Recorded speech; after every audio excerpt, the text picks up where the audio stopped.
Oke, baik, kita lanjutkan untuk materi kuliah WMC pada pagi hari ini. Kita akan melanjutkan pembahasan mengenai antena.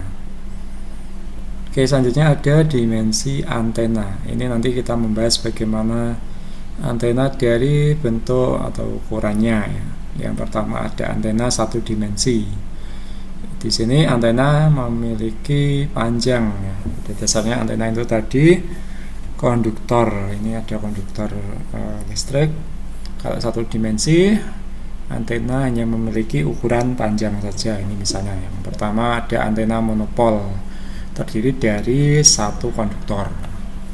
Kemudian ada antena dipol. Ini konduktornya ada dua ya. Yang pertama, kemudian ini sebelahnya adalah konduktor yang kedua. Oke, itu tadi antena satu dimensi. Kemudian ada antena dua dimensi. Di sini antena ada tambahan bentuk, jadi tidak hanya memiliki panjang, tapi nanti ada ukuran yang lain ya, misalnya lebar. Contohnya antena parabola. Di sini ada tambahan piringan reflektor ya. Jadi nanti ukuran reflektor ini juga akan mempengaruhi kinerja dari antenanya. Jadi tidak hanya diperhitungkan dari panjang konduktornya. Kemudian ada yang lain, misalnya ini patch antena. Nanti ada bentuknya seperti ini, kotak, kemudian di dalamnya ini bisa kita pasangkan ya ini, atau kita masukkan beberapa konduktor. Ini kalau ini satu antena ada satu lempeng konduktor, bisa jadi di patch antena ini lebih dari satu nanti. Terus ada horn antena. Ini dilengkapi semacam ini mirip kayak parabola, ini semacam reflektor untuk memfokuskan sinyal nanti. Jadi sinyal nanti akan lebih kuat pada arah tertentu. Ini masuk ke antena direksional. Jadi nanti ukuran dari horn ini akan mempengaruhi kinerja antenanya. Oke, itu tadi antena dua dimensi.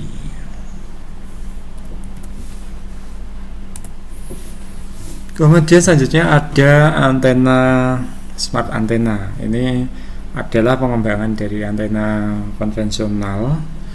Ya, bedanya apa? Di sini dia memiliki kemampuan ya, untuk beradaptasi dengan lingkungannya ya, untuk menghindari pemborosan energi. Contohnya yang sebelah kiri ini adalah antena konvensional. Antena konvensional dalam tipe antena omni ini ya. Nah, antena omni ini akan menyebarkan sinyal ke segala arah. Kalau kita lihat di sini misalnya ada penerima ya di situ. Contohnya ada telepon seluler. Dengan konsep antena konvensional ini ada energi yang ini ya tidak digunakan gitu. Ini misalnya arah sinyal yang sesuai dengan penerima, kemudian ada arah-arah yang lain ya, ternyata sinyal yang menuju ke arah yang lain ini tidak digunakan. Ini nanti dianggap sebagai area yang memboroskan energi gitu ya.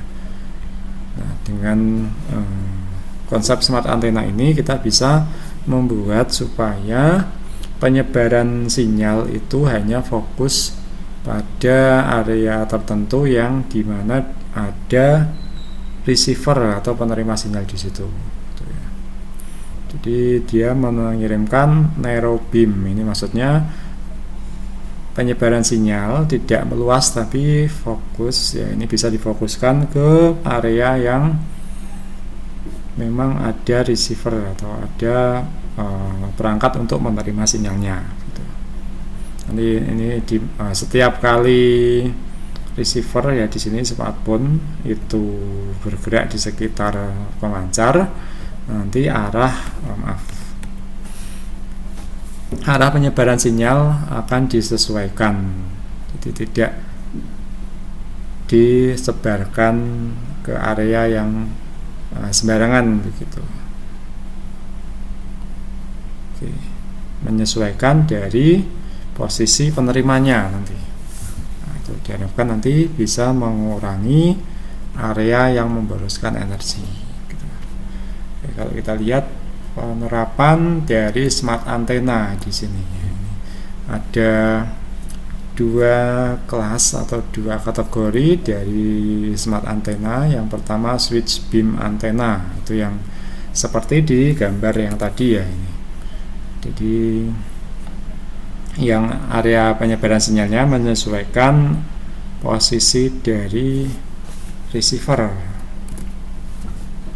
Kemudian ada yang kedua adaptif atau phase array antena. Nah, ini yang phase array antena ini hampir mirip seperti patch antena. Oke, kalau kita lihat contohnya seperti ini. Jadi ada semacam bidang, kemudian di sini dipasang komponen yang lebih kecil ya. Ini komponen yang lebih kecil ini adalah antenanya itu. Jadi di sini tidak terlihat adanya bentuk konduktor itu ya, besi yang panjang begitu, tapi mirip seperti rangkaian sirkuit.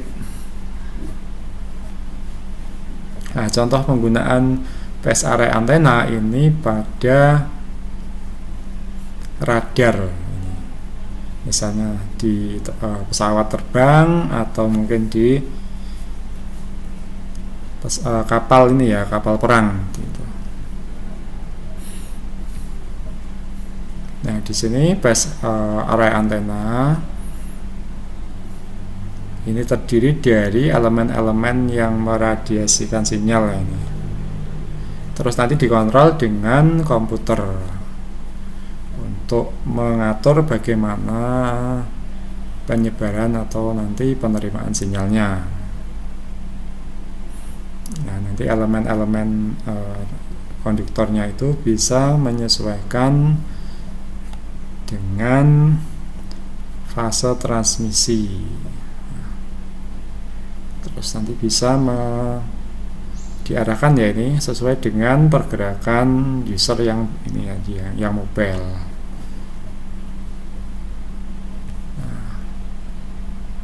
Phase array antena itu tadi memiliki efek untuk mengirimkan energi pada arah tertentu gitu, yang disebut sebagai beamforming. Jadi apa itu, bagaimana arah penyebarannya yang tadi diatur oleh prosesor komputer. Oke, contoh penggunaannya misalnya di sini di radar pesawat terbang ini ya, pesawat militer, pesawat tempur.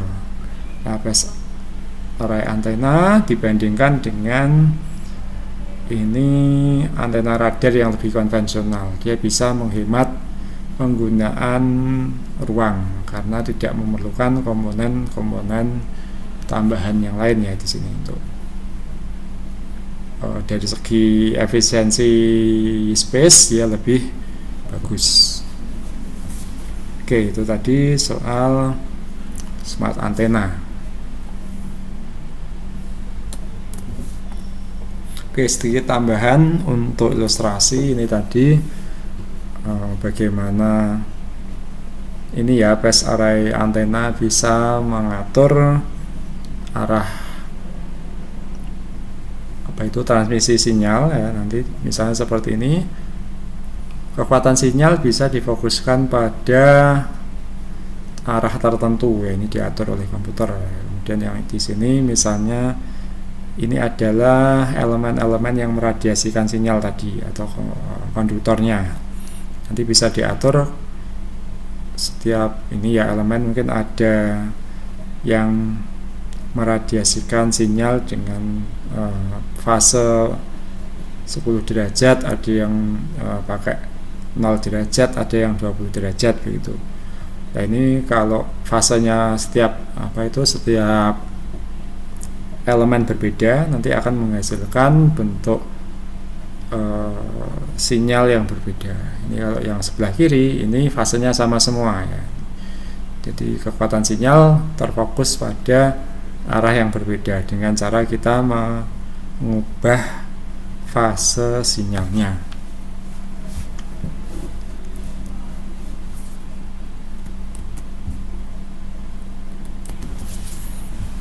Oke, kita lanjutkan selanjutnya soal implementasi antena, memasang antena ya. Untuk memasang antena kita memerlukan nanti kabel di sini. Ini contohnya ada penggunaan kabel koaksial untuk antena. Ini contohnya yang sering kita temui pada antena televisi. Kabel koaksial ini terdiri dari beberapa bagian. Kalau di bedah ya, yang paling luar nanti ada isolator, biasanya berupa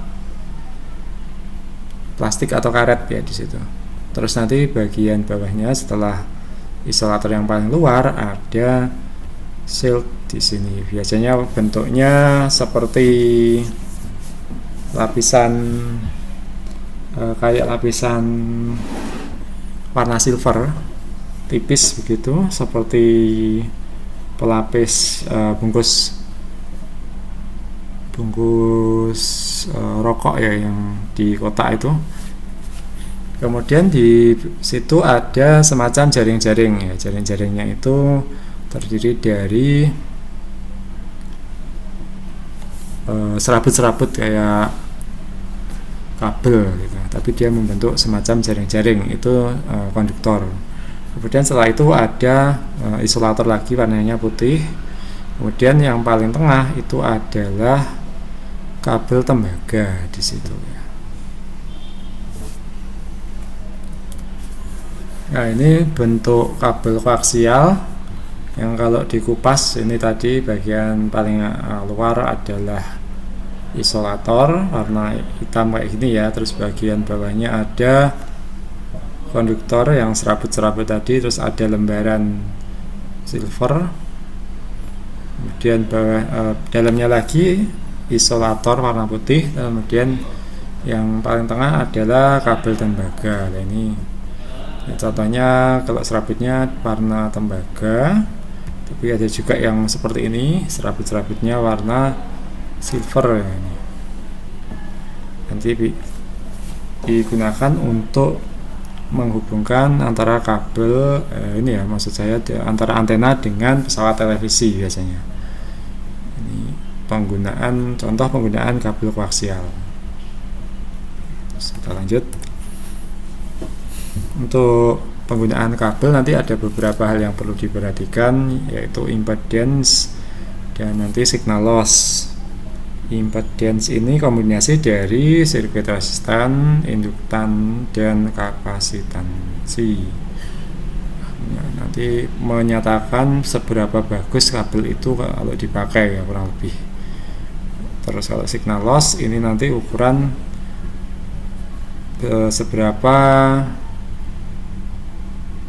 pelemahan sinyal nanti yang dihadapi kalau kita menggunakan kabel tersebut. Biasanya makin panjang kabel nanti sinyalnya juga akan mengalami signal loss yang makin besar ya.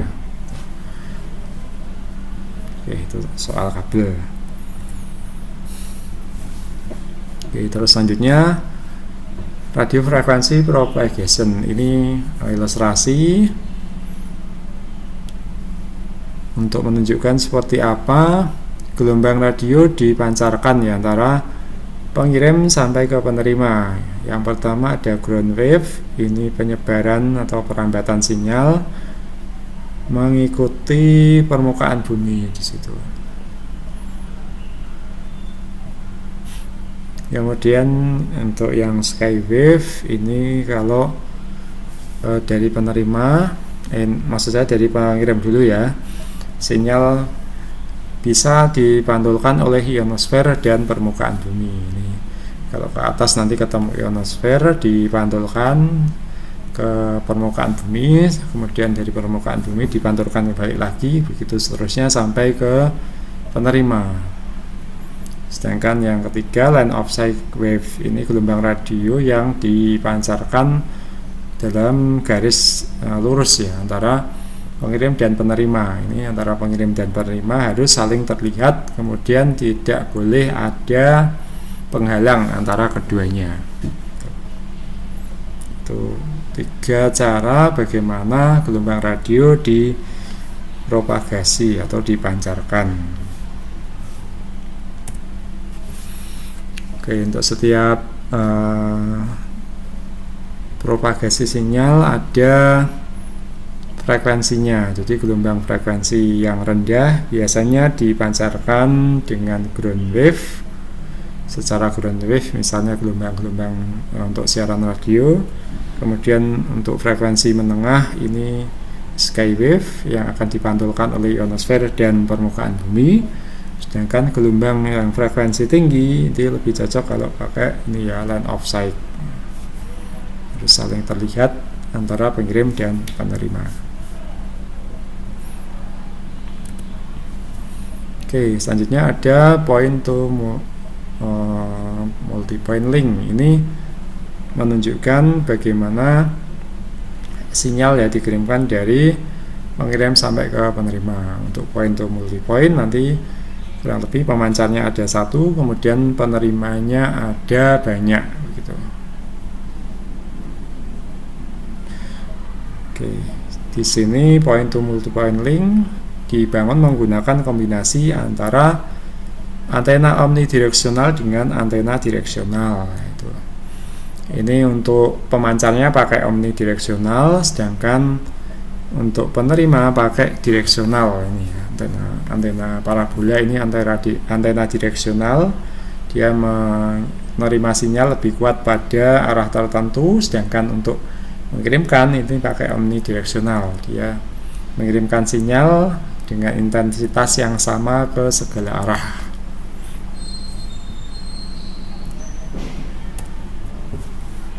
Kemudian ada point to point link.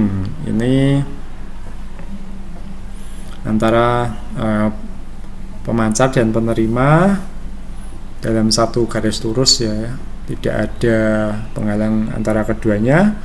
Kemudian ini menggunakan antena direksional sama antara pengirim dan penerima. Di sini tidak bisa kita menambahkan penerima yang lain ya. Ini karena sudah diset pengirim, diarahkan sinyalnya ke arah penerima. Kalau ada penerima di arah yang lain, nanti dia tidak bisa mendapatkan sinyal yang dikirimkan.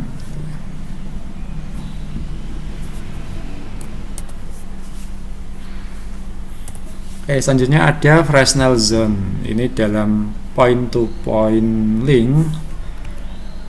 Ini ya, seakan-akan pengiriman sinyal dalam satu garis lurus, tapi gelombang radio atau gelombang elektromagnetik ada kecenderungan untuk menyebar. Ini jadi kalau kita lihat di penyataan realnya, antara pengirim dan penerima pada point to point link itu ada area yang bentuknya elips ini ya. Jadi area yang bentuknya elips ini menunjukkan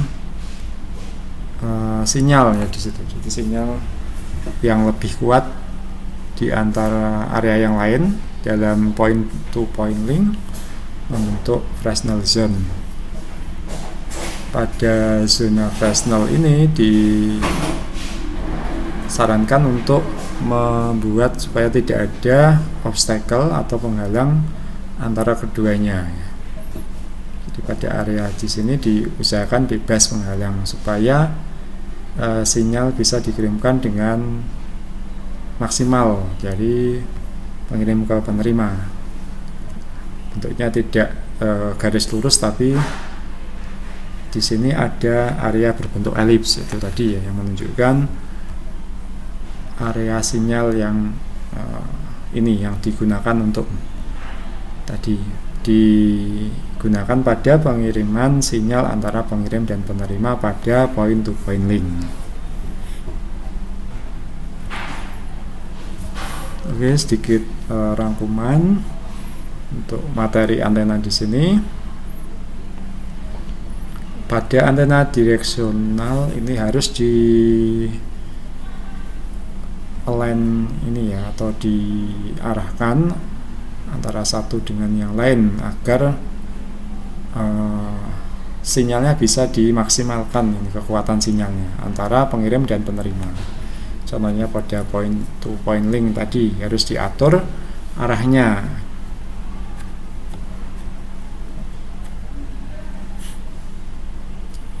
Ada beberapa peralatan untuk mengukur nanti ya sudah terarah atau belum antara antena pengirim dan penerima pada direksional antena. Terus tapi nanti teknisi juga harus menggunakan analisis secara manual. Terus mungkin juga ada tambahan tool yang lain untuk memastikan antara itu pengirim dan penerima sudah akurat, kemudian reliable. Terus nanti untuk mengatasi beberapa masalah yang timbul.